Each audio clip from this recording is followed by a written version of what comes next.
हमारे देश में हरे कृष्णा या फिर राम राम सुनना तो बहुत ही आम बात है, लेकिन कई बार आपने विदेशों में भी भगवान कृष्ण की भक्ति में लीन लोगों को नाचते गाते देखा होगा, जिसका श्रेय जाता है इस्कॉन को, जिसके पूरे दुनिया में 800 से भी ज़्यादा सेंटर्स हैं। और यकीनन आप चाहे भारत में रहते हो या फिर किसी भी देश में, आपको भी अपने आसपास कहीं ना कहीं इस्कॉन के ये टेम्पल्स मिल ही जाएंगे। स्वागत है आपका हमारे चैनल VXPL द जोश में। यहाँ पर आपको मिलेगा सिर्फ और सिर्फ फैक्ट्स, वो भी अनलिमिटेड। लेकिन दोस्तों, क्या आप जानते हैं कि पूरी दुनिया में इस्कॉन टेम्पल्स का ये जाल फैला कैसे, या फिर ये लोग अपने इतने सारे मंदिरों को एक साथ मैनेज कैसे करते हैं? इस्कॉन से जुड़ी सारी जानकारी जानने के लिए बने रहिए हमारे साथ वीडियो के अंत तक। अगर आप हमारे चैनल पर नए हैं तो चैनल को सबसे पहले सब्सक्राइब करें और बेल आइकन को क्लिक करें ताकि आप तक हमारी वीडियो सबसे पहले पहुंच पाए। इस्कॉन का पूरा नाम international society for Krishna consciousness है। हिंदी में बोले तो अंतर्राष्ट्रीय कृष्ण भावना संघ। इसे हरे कृष्णा मूवमेंट के नाम से भी जाना जाता है। इस्कॉन के जितने भी भक्त हैं वो भगवान कृष्ण को सबसे बड़ा भगवान मानते हैं। इस्कॉन से जुड़े भक्त ऐसा मानते हैं कि देवताओं के जितने भी अवतार हुए वो सभी भगवान कृष्ण के ही हैं, इसलिए वो सभी भगवान कृष्ण को ही परमात्मा का रूप मानते। उनका मानना है कि सभी लोगों को भक्ति का रास्ता स्वीकार करना चाहिए और भगवान श्री कृष्ण की भक्ति का आनंद उठाना चाहिए। इसी मकसद को पाने के लिए इन इस्कॉन मंदिरों और कल्चर सेंटर्स की स्थापना की गई थी। इस्कॉन का संबंध गौड़ीय वैष्णव संप्रदाय से है।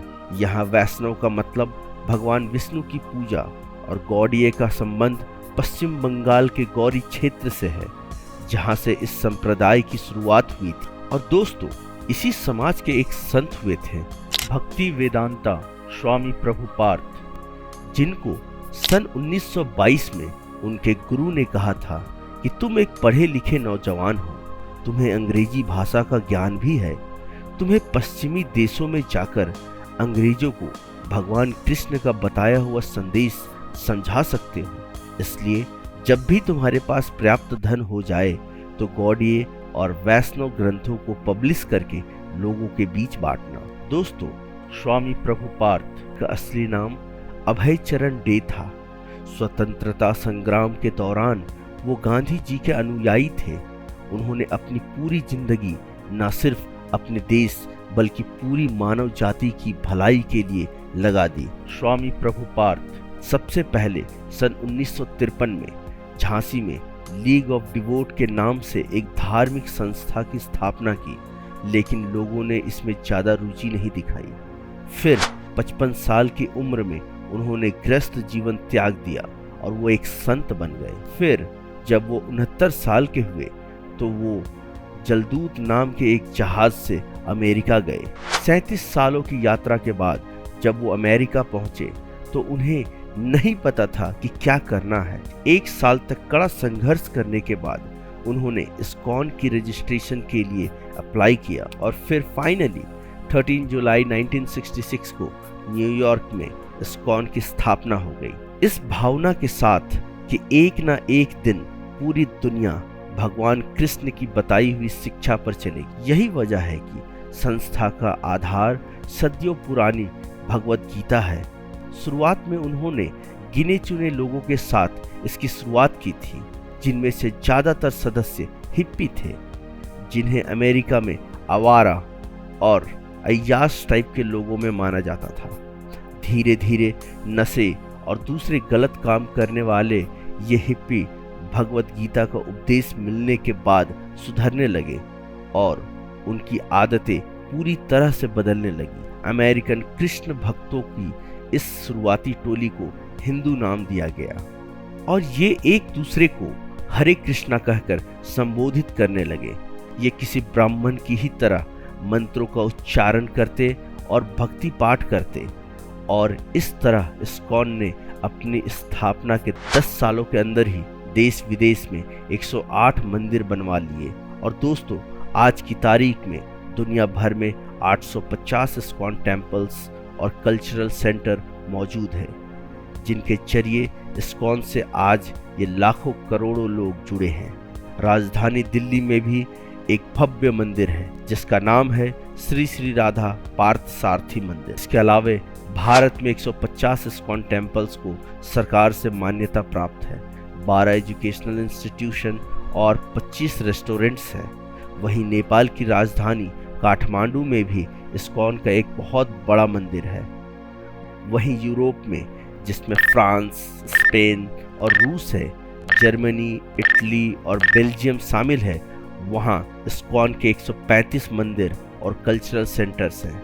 बात करें अमेरिका की तो नॉर्थ अमेरिका में इसके 73 और साउथ अमेरिका में इसके 7 टेम्पल्स और 1 कल्चरल सेंटर है। अब दोस्तों, इतनी बड़ी और फैली हुई संस्था को मैनेज करना बिल्कुल भी आसान नहीं है और आपके मन में भी अब तक ये सवाल उठ गए होंगे कि इतने भव्य और कमाल के कल्चरल सेंटर को बनाने के लिए इस्कॉन के पास पैसा कहां से आता है। तो दोस्तों, बता दूं कि इस्कॉन की कमाई भक्तों से मिले चंदे और भगवत गीता जैसे बुक्स और आर्ट्स की सेलिंग से होती है, इसलिए इसकी कमाई का अनुमान लगाना मुश्किल है। लेकिन हाँ, इतने सालों में इस्कॉन ने अपने सिस्टम को कुछ इस तरह से डेवलप किया है कि हर टेम्पल अपनी अपनी देखरेख के लिए खुद ही जिम्मेदार है। जिस मंदिर को जितना ज्यादा दान मिलता है वो उतना ही ज्यादा भव्य होता है। इसके अलावा इन सभी मंदिरों की देखरेख के लिए एक सेंट्रल गवर्निंग बॉडी कमीशन भी अपॉइंट की जाती है, जिसके 12 मेंबर्स होते हैं और ये 12 के 12 मेंबर्स संत या फिर योगी होते हैं। यही कमेटी सभी मंदिरों से जुड़ी समस्याओं का फैसला करती है। वहीं मंदिर के रोजमर्रा के कामों और इस समस्या को देखने के लिए हर टेम्पल के पास अपनी लोकल जीबीसी भी अपॉइंटेड होती है, जिनमें उनके ही अनुयायी होते हैं। रिपोर्ट्स के मुताबिक इन इस्कॉन टेम्पल्स से दुनिया भर के 95,000 से भी ज्यादा संत, योगी और आध्यात्मिक गुरु जुड़े हुए हैं।